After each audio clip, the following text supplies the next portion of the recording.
இறையேசுவில் பிரியமான சகோதர சகோதரிகளே, நமது ஆண்டவர் இயேசு கிறிஸ்துவுடைய திருப்பெயரால் உங்களுக்கும் உங்கள் குடும்பத்தில் இருக்கிற அனைவருக்கும் அன்பும் சமாதானமும் மகிழ்ச்சியும் உண்டாவதாக.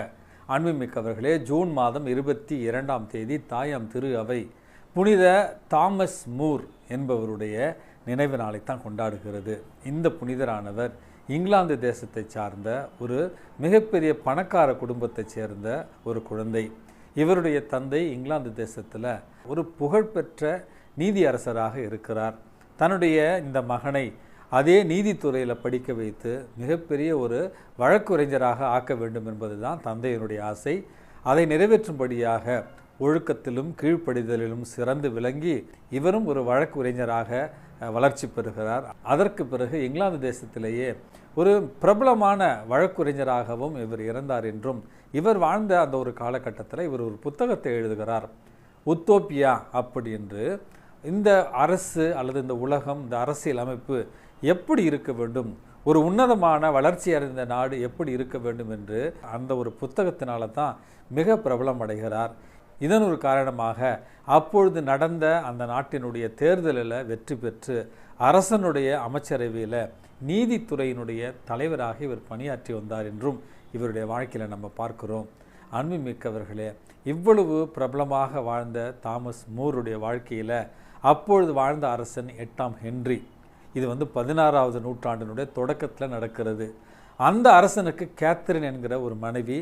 அந்த கேத்தரின் என்கிற மனைவியின் மூலமாக அவனுக்கு ஆண் வாரிசு கிடைக்காத ஒரு காரணத்தினால் அந்த அரசன் 8ஆம் ஹென்றி என்ன செய்கிறான், ஆனி அப்படி என்கிற இன்னும் ஒரு பெண்ணை திருமணம் செய்ய முயற்சி செய்கிறான். இதை கடுமையாக எதிர்க்கிறார் தாமஸ் மூர்.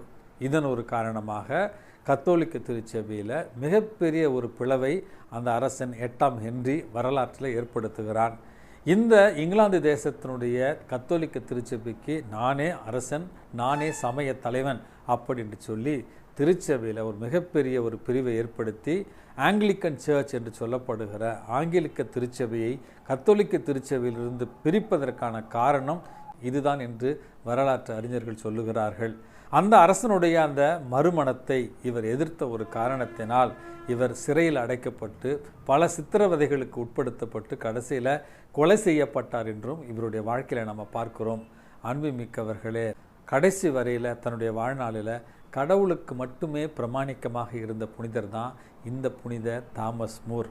அரசன் பல ஆசை வார்த்தைகளை கூறியும் இன்னும் உயர் பதவிகளை தருவதாக சொல்லியும் தாமஸ் மூர் அவர்களை தன்னுடைய வழிக்கு அவரை திருப்ப முயற்சி செய்தும் கடைசி வரையில் பணமா கடவுளா என்கிற இந்த கேள்விக்கு பணம் தேவையில்லை, செல்வம் தேவையில்லை, அரசு பதவிகள் தேவையில்லை, எனக்கு கடவுள் மட்டுமே தேவை என்று கடைசி வரையில் கடவுளுக்கு பிரமாணிக்கமாக இருந்து மறைசாட்சியாக கொலை செய்யப்பட்டவர் தான் புனித தாமஸ் மூர். இவருடைய பரிந்துரையால் நம்முடைய வாழ்க்கையில் கூட எல்லா நேரங்களிலுமே கடவுளுக்கான முன்னுரிமையை நாம் தர வேண்டும் என்கிற வரத்திற்காக இன்றைக்கு நம்ம மன்றாடி செபிப்போம்.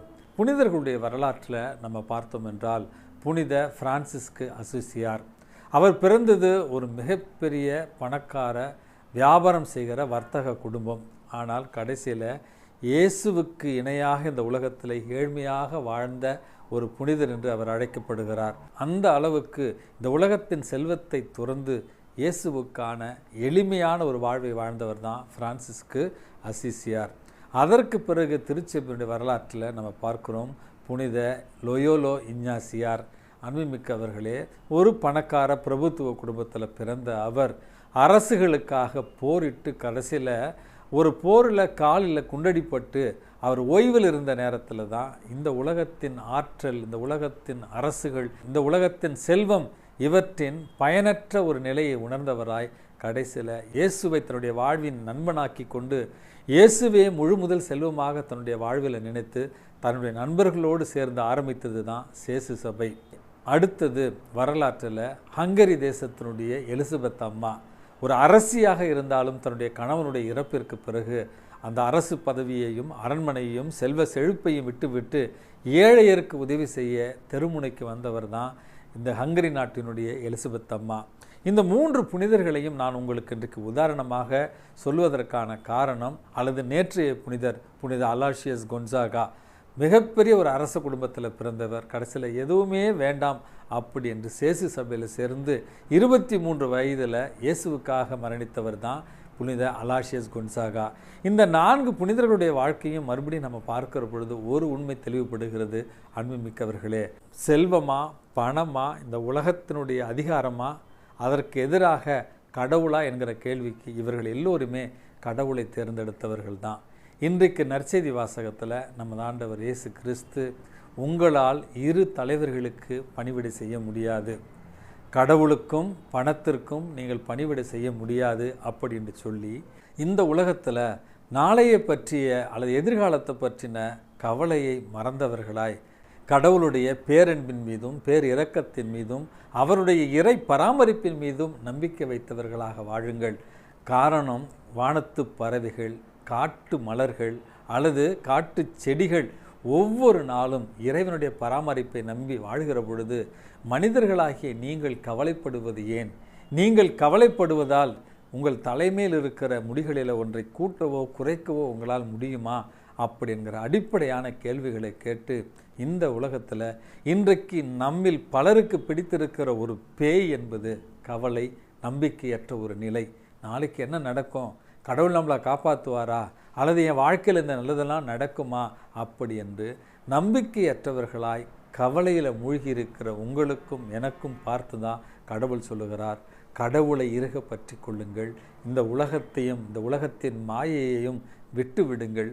நிச்சயமாக இறை பராமரிப்பு, இறைவனுடைய பேர் இரக்கம், இறைவனுடைய பேரன்பு உங்களை என்னாலும் கைவிடாது என்கிற செய்திகளோடு இறை பராமரிப்பில் நம்பிக்கை வைப்போம். இறைவனுடைய அன்பு பிள்ளைகளாக இந்த உலகத்தில் வாழ்வோம். எல்லாம் வல்ல இறைவன், தந்தை, மகன், தூய ஆவி உங்களையும் உங்கள் குடும்பத்தில் இருக்கிற அனைவரையும் நிறைவாக ஆசீர்வதித்து பாதுகாத்து வழி நடத்துவாராக. ஆமேன்.